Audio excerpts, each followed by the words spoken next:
Number 7 World Trade Center. I've heard several reports from several different officers now that that is the building that is going to go down next. In fact, one officer told me they're just waiting for that to come down at this point. You hear that? Keep your eye on that building. It'll be coming down. Building is about to blow up. Moving back. All right, guys. And it sounded like a countdown. And at the last few seconds, he took his hand off, and you heard 3, 2, 1, and he was just saying, "Just run for your life. Just run for your life." And then it was like another 2, 3 seconds. You heard explosions, like ba-boom. There's like a distinct sound. This was ba-boom, and like you felt a rumble in the ground, like almost like you wanted to grab onto something.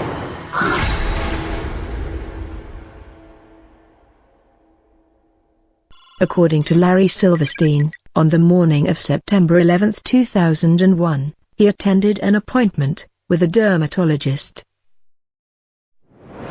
Where were you on September 11th? I was home.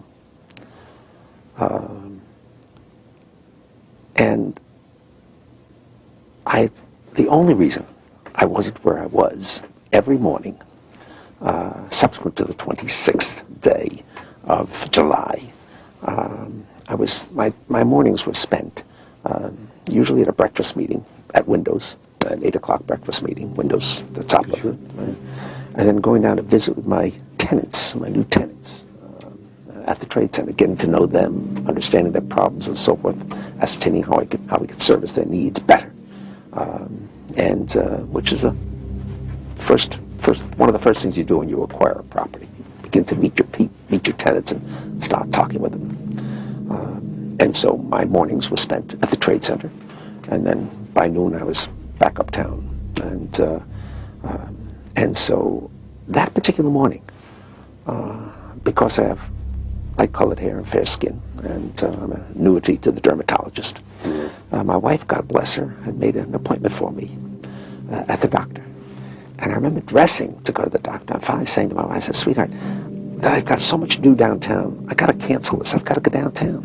And she said, "You're not going to cancel this appointment. You're going to the dermatologist." And, having been married now to the same woman for 46 years, you get this sense of determination on occasion, their voices. And I said, okay, yes, dear, I'll go. And then just minutes later, received a telephone call to turn on a television set and witnessed this horrendous circumstance. The first plane hitting, and then the second plane hitting. Of course, with the second hit, it became obvious that this was terrorism.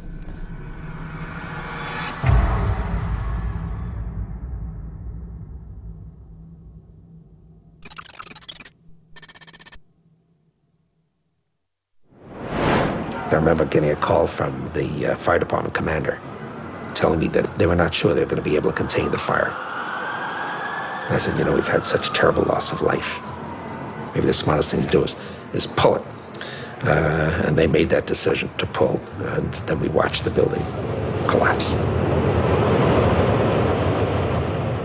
3 years later, Silverstein issued a statement claiming that he had used the term "pull it" to refer to pulling the firefighters out of Building 7. But there are several problems with Silverstein's explanation. According to FEMA's building performance study, firefighters were never in the building. Preliminary indications were that due to lack of water, no manual firefighting actions were taken by the fire department. And these statements, from Popular Mechanics and the New York Times, confirmed that no firefighting took place in Building 7, and that the fire department had ordered firefighters away from the building at 11:30 a.m. Another problem is that Silverstein made no reference to the firefighters when he talked about Building 7 for the PBS documentary. Plus, after Silverstein stated that the decision was made to pull Building 7, he finished his sentence with these words. And then we watched the building collapse. This would indicate that the collapse of Building 7 was the direct result of the decision to pull it.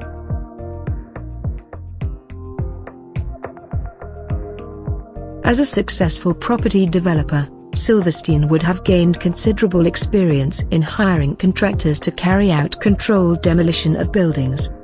It's reasonable to assume that he would be aware that the term pull is often used by demolition experts to refer to bringing a building down. For example, here's Ground Zero's post-disaster wrecking crew talking about preparing to demolish Building 6.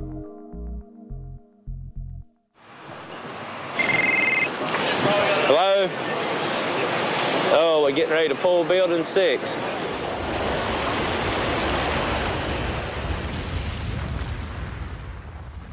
When referring to Building 7, it was Silverstein who suggested that the smartest thing to do was to pull it. I said, you know, we've had such terrible loss of life. Maybe the smartest thing to do is pull it. And because Silverstein has more knowledge of controlled demolition than he does of firefighting, it is reasonable to assume that he was referring to pulling the building down. In an article titled "Shame on Jesse Ventura," Fox News journalist Jeffrey Shapiro confirms that Larry Silverstein had controlled demolition on his mind on September the 11th. And it was no secret to police and others on the ground that day. Shapiro stated that on September the 11th, Larry Silverstein was on the phone to his insurance carrier to see if they would authorize the controlled demolition of Building 7. This revelation causes yet another problem for the official story. How could Silverstein expect to carry out a controlled demolition when it takes several weeks to prepare a 47-story building for demolition?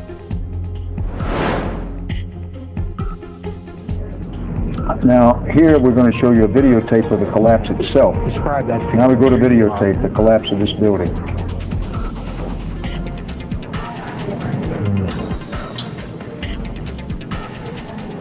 It's amazing.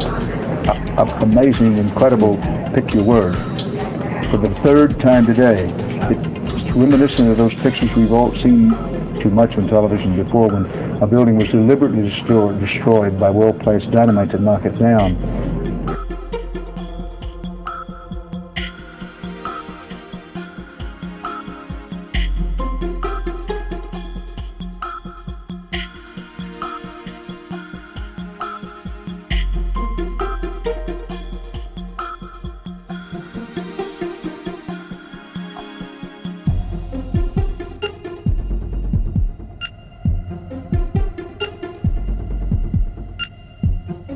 To me, I knew that was an explosion.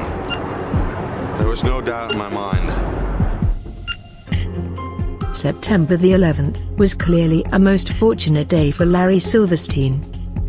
Not only did he avoid being killed by the attacks, he received a multi-billion-dollar settlement from an insurance policy taken out just a few weeks before. This policy was set up specifically to insure the buildings against destruction via a terrorist attack. This was particularly fortunate, considering the fact that Silverstein was having difficulty in finding new tenants to occupy the buildings at the Trade Center. And it was also particularly fortunate, considering that Silverstein had faced the $1 billion requirement of having to remove the illegal asbestos from every steel beam in the Twin Towers.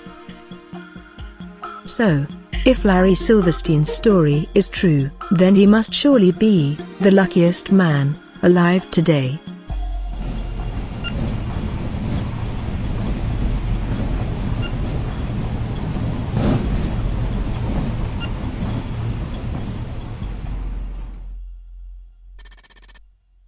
Larry Silverstein. Last time we talked, sir, I asked you if you could address some of the 9/11 conspiracy theories that you are accused of. Sadly, your response has actually invited more of them. I mean, for the record, everybody knows your infamous comments on PBS where you said pull Building 7 on 5/25 on the day of 9/11. Your official response was that it was the firefighters. My question is, it was pretty clear that you meant the building, and if it was the firefighters, they already are outside the building by 12 because the water lines were broken. Ask the question. And the fire chief that you said you spoke to, Fire Chief Negro, denies talking to you on that day of 9/11. Can you answer those questions and address the theories against you? I suggest to everybody's consideration that we all look at the thousands of pages of testimony that have been rendered in the many years since 9/11. And let's use today's session for something that's... Are you aware of testimony of bombs in the building before the building collapsed, sir? Are you aware of that testimony? Sir, there's testimony by Mayor Jennings. Sir, you don't have to touch me. Listen, I'll walk away. All I'm asking is a question. I don't have to be kicked out. It's a legitimate question. You don't have to put your hands on me. But all I'm saying is, no, I'm not. I'm here asking. The question was not answered. That's why I have a grievance. Larry Silverstein was told not to come into work. That's why him, his daughter, and his son never showed up to work on 9/11. He put an insurance policy on the buildings. Reporters, do your job, please. Ask some questions.